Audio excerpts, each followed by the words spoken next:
Hi friends, welcome to Shri creations. ఈరోజు వీడియోలో balloon hands cutting and stitching చూద్దామండి. ఇక్కడ మనం 2 హ్యాండ్స్ కట్ చేసుకుంటున్నాం కాబట్టి మెయిన్ ఫ్యాబ్రిక్ని 4 ఫోల్డ్ వేసేసి టోటల్గా 22 ఇంచెస్ లెంత్లో కట్ చేసి పెట్టుకున్నాను. బట్ ఇక్కడ హ్యాండ్ లెంత్ వచ్చేసరికి మనకి 18 ఇంచెస్ మాత్రమే. ఈ 18 ఇంచెస్కి 1 ఇంచ్ ఖర్చు యాడ్ చేసుకొని టోటల్గా 19 ఇంచెస్కి మార్క్ చేసుకుంటున్నాం. ఆ ఎక్స్ట్రా ఫ్యాబ్రిక్ అనేది మనకి పైన కొంచెం బెలూన్ స్లీవ్లో పఫ్ లాగా కనిపిస్తుంది కదా, దానికోసం అనమాట. సో ఈ విధంగా మనం క్లాత్ని ఎక్స్ట్రా పెట్టుకొని కట్ చేసుకోవాలి. నేను ఇక్కడ 3 ఇంచెస్ మాత్రమే పెట్టాను. మీకు ఇంకా ఎక్కువ పఫ్ కావాలంటే ఇంకా కూడా పెంచుకోవచ్చండి. హ్యాండ్ లెంత్ 18 ఇంచెస్ కదా, దానికి 1 ఇంచ్ ఖర్చు యాడ్ చేసి 19 ఇంచెస్కి నా హ్యాండ్ని నార్మల్గా కట్ చేశాను అనమాట పేపర్ మీద. సో దాన్ని ఈ ఎడ్జ్కి అరేంజ్ చేసుకోవాలన్నమాట. అటువైపు మనకి గ్యాప్ ఉండాలి. అదేంటంటే మనం కుచ్చు పెట్టుకోవడానికి ఉపయోగపడుతుంది. అండ్ పైన నుంచి మనం ఆర్మ్ హోల్ రౌండ్ని మార్క్ చేసుకోవడం కోసం 3.5 ఇంచ్ దగ్గర మార్క్ చేసుకున్నాను. అక్కడ ఒక లైన్ డ్రా చేసుకున్నాను.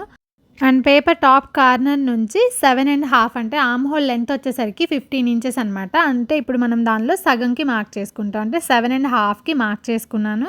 అండ్ ఎక్స్ట్రా ఖర్చు వచ్చేసి 1.5 ఇంచ్ పెట్టానండి. అండ్ హ్యాండ్ మనం ఎక్కడి నుంచి అయితే మార్క్ చేసామో అక్కడ కూడా ఒక మార్కింగ్ పెట్టుకోండి కార్నర్ దగ్గర. అండ్ హ్యాండ్ లూజ్ వచ్చేసరికి 8 ఇంచెస్ అనమాట. సో అందులో సగం అంటే 4కి మార్క్ చేసుకొని మళ్ళీ ఎక్స్ట్రా ఖర్చు వచ్చేసరికి 1.5 ఇంచ్ మార్క్ చేశాను అనమాట. ఈ పేపర్ మీద యూజ్ చేసింది ఈ మార్కింగ్సే యూజ్ చేసి పేపర్ని కట్ చేసుకున్నాను. ఎందుకనంటే మనకి ఈజీగా ఉంటుందని చెప్పేసి మార్కింగ్ ముందే పేపర్ కట్ చేసుకున్నాను అనమాట. సో యాజ్ ఇట్ ఈజ్గా పేపర్ ఎలా అయితే ఉందో సేమ్ అలాగే మార్కింగ్ ఈ విధంగా చేసుకున్నాను. అండ్ ఇప్పుడు పేపర్ దగ్గర హ్యాండ్ స్టార్ట్ అయిన దగ్గర ఒక మార్కింగ్ చేసుకున్నాం కదా, అక్కడ నుంచి ఖర్చు వదిలేసి రిమైనింగ్ ఉంది కదా, అక్కడి వరకు 7.5 ఉందన్నమాట. సో ఆ 7.5లో మిడిల్కి మార్క్ చేసుకోవాలి. ఎందుకంటే పైన పఫ్ మార్క్ చేస్తాం కదా, సో ఆ మిడిల్కి వచ్చి టచ్ అయ్యేలాగా మార్క్ చేసుకోవాలన్నమాట. అప్పుడే మనకి పఫ్ కొంచెం పైన కనిపిస్తుంది నీట్గా. సో ఆ మిడిల్ దగ్గరకి డౌన్ చేసేసి సాఫ్ట్గా మనం కర్వ్ అనేది మార్క్ చేసుకోవాలి. సో ఇక్కడ మీరు చూసారు కదా, మిడిల్లో మనం మార్క్ చేసాం కదా, ఆ మార్కింగ్ దగ్గరికి డౌన్ చేసేసి హ్యాండ్ షేప్ డిస్టర్బ్ అవ్వకుండా స్మూత్గా డ్రా చేసుకోవాలి.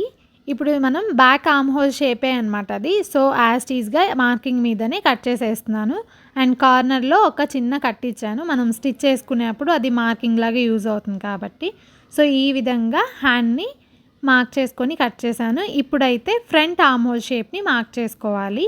ఇక్కడ 3.5 ఇంచ్ లోపలికి వీడియోలో చూపిస్తున్న విధంగా ఫ్రంట్ ఆర్మ్ హోల్ షేప్ని మార్క్ చేసుకోవాలి. సో ఇక్కడ నేను మార్క్ చేశాను, బట్ లైట్గా కనిపిస్తుంది. సో కట్ చేసిన తర్వాత మీకు అర్థమైపోతుంది.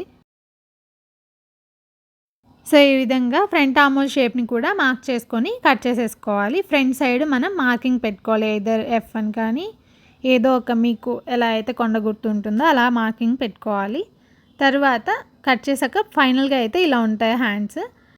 హ్యాండ్ కింద వైపు నేను ఎలాస్టిక్ వేస్తున్నానండి. ఈ ఎలాస్టిక్ ఎంత విడ్త్ అయితే ఉందో అది మనం ముందే చూసుకొని దాని ప్రకారం కింద వైపున మనం డబుల్ ఫోల్డ్ వేసుకొని స్టిచ్ చేసుకోవాలి. అంటే ఈ ఫోల్డ్ వేసి స్టిచ్ చేసిన తర్వాత మిడిల్లో గ్యాప్ ఉండాలి ఆ ఎలాస్టిక్ దూరవడానికి.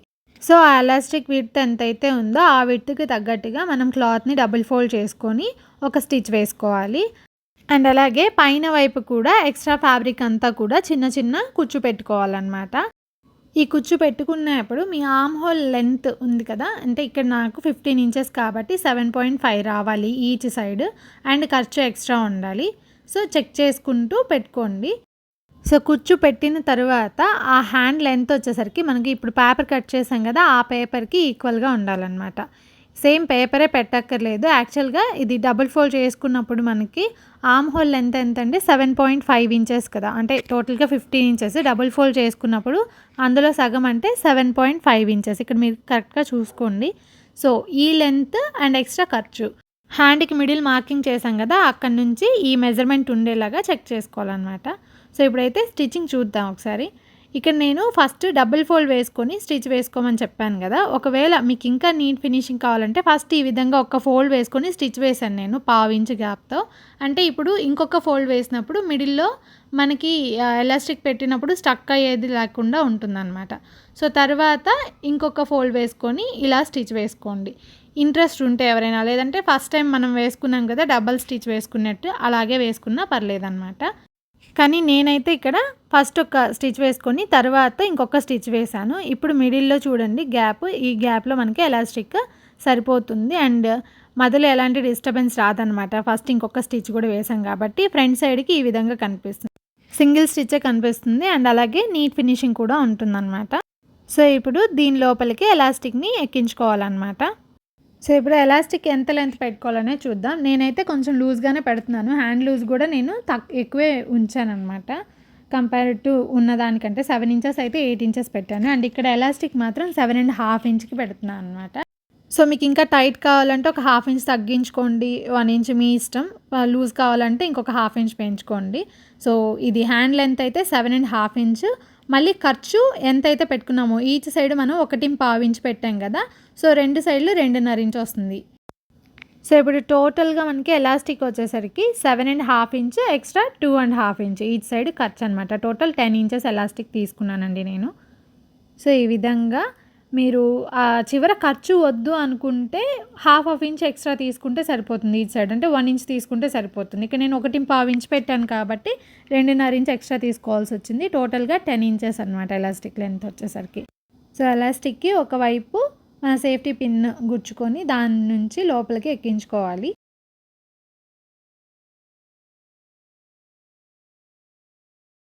ఈ విధంగా ఎక్కించుకునేప్పుడే ఒక ఎడ్జ్‌లో మనం ఎంతైతే ఖర్చు వదులుకున్నామో అక్కడ సాగకుండా ఎలాస్టిక్ సాగకుండా ఉన్నప్పుడు ఒక స్టిచ్ వేసుకోవాలన్నమాట.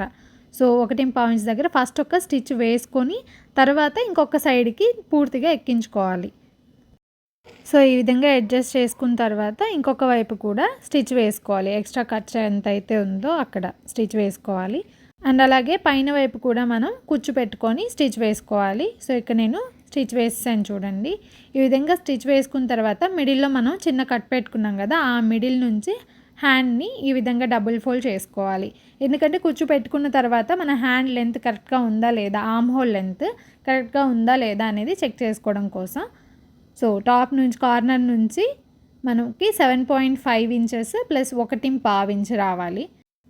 సో ఇక్కడ మెజర్ చేస్తున్నాను చూడండి. టాప్ కార్నర్ నుంచి ఈ విధంగా టేప్ని యూజ్ చేసుకొని మెజర్ చేసుకోవాలి. సో ఇక్కడ నాకైతే 7.5 ఇంచెస్ ప్లస్ 1.5, సో టోటల్గా 9కి ఒక 1/2 ఇంచ్ తగ్గింది చూడండి, కరెక్ట్గా వచ్చింది. సో ఇక్కడ నాకు కరెక్ట్గా వచ్చింది కాబట్టి నేను అడ్జస్ట్ చేయక్కర్లేదు. ఒకవేళ ఎక్కువ ఉంటే ఒక కుచ్చు పెట్టుకోండి, తక్కువైతే ఒక కుచ్చు తీసేయండి. సో సరిపోతుంది. సో ఈ విధంగా నేను 2 హ్యాండ్స్ని ఇలా స్టిచ్ చేసుకున్నాను. సో ఇదండి ఈరోజు వీడియో. మీకు కనుక నా వీడియోస్ నచ్చినట్లయితే లైక్ చేయండి, షేర్ చేయండి. అండ్ అలాగే మన ఛానల్ని ఎవరైనా కొత్తగా చూస్తుంటే కనుక తప్పకుండా సబ్స్క్రైబ్ చేసుకోండి.